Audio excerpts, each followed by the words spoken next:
So it is April 2026. What's going on in the housing market? A lot of different things throughout the world these days. We're starting to see the warm weather. We are seeing more supply come on the market. Demand has remained strong given everything that's going on.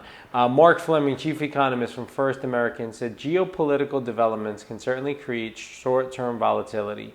Energy price spikes can briefly push yields and mortgage rates higher as investors hedge against the risk of near-term inflation.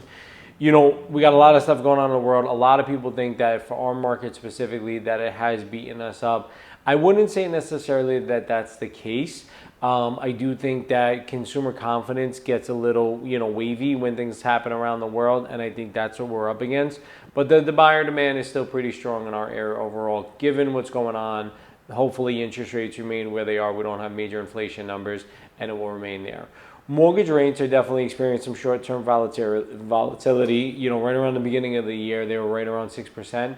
They're about 6.5% right now. So we're seeing that fluctuate. Not ridiculous. I do think if they cross to 7, I think that could be some issues. But hopefully we won't see that come around. Investopedia said mortgage rates don't move in isolation. When global events inject uncertainty into financial markets, as long as uncertainty remains elevated, rate swings may continue. So I do think we're going to kind of see this where rates, I've talked about this for years, that I think, it's like a basketball, it's dribbling down, and I think that's going to be the case here.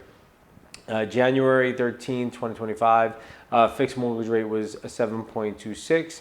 In April of 2026, it was 6.45. So we're still down from where we were. We'd love to see it under that, 6%, and hopefully we'll get back to that once things calm around the world. Good news that we're seeing overall on a U.S. basis is that income are rising faster than home prices on the U.S. I don't know if that's necessarily the case here because we are seeing growth, in that 5 to 10% year over year for our areas, but a lot of other parts of the country are starting to see price either stabilization or price decline. So I could see that kind of making sense there. Mark Fleming again said, ultimately, affordability is determined by the interplay between mortgage rates, home prices, and household incomes, and how those forces evolve across local markets. Couldn't agree more. As things going on in the world, as incomes are rising, if rates go down, home affordability definitely increases, and we're hoping to see a little more of that stabilization in our area as well. Seller activity definitely picking up for the springtime. Despite recent global and economic volatility, the spring market is showing signs of positive momentum. And Midnight put that out. Without a doubt, we're seeing more inventory come on the market, which is what we wanted to see, especially as we had such a tough winter this year. So I think that's going to continue. I think we're going to see that inventory come off in the next month or two, which should put us similar as home sale numbers in the U.S. as we saw last year. I think overall our immediate area is probably still going to be a little light as far as inventory, and as far as demand is increasing, for what it is. Sellers are jumping back into the market in most regions. So what we're seeing, this is overall in the Northeast, this is 1.2%. I don't think that's the case for us. We are seeing more inventory come on the market in the South and the West, which makes sense. So that prices over there are going to probably decline, especially as the interest rates are up and we're seeing more inventory, where we're seeing less inventory and prices, and interest rates go up. That may balance us out. I think because we are the springtime right now, we're still seeing prices increases because demand is heavier than what the supply is, even with lower amounts coming in.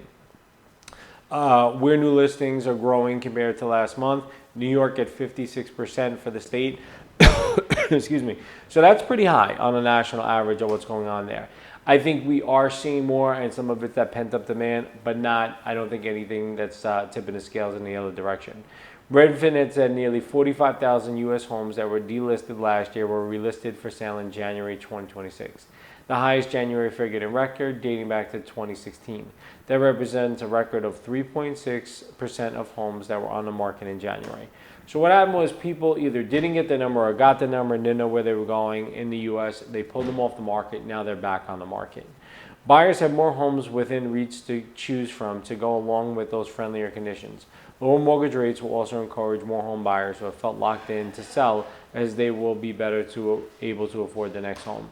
We saw this, I think during the winter months that we had even lower supply because of the winter, and interest rates had dipped right under 6%, and we created a little bit more demand. When we look at regional markets are moving at different speeds, without a doubt.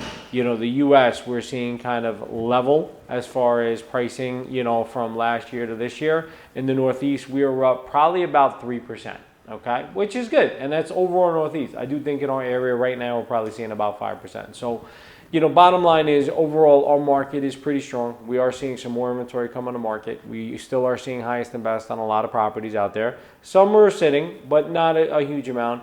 I think the main thing is that we make sure when we're either looking to sell a property or buy a property, we go over what's important to you. You can't time the market just like timing the stock market. We go through it, we see what makes sense for you. If now's the right time, we jump in. So any questions, feel free to reach out, give me a call, send me a text message, a DM, smoke signal, Michael banner on the beach, whatever it takes. Look forward to chatting with you.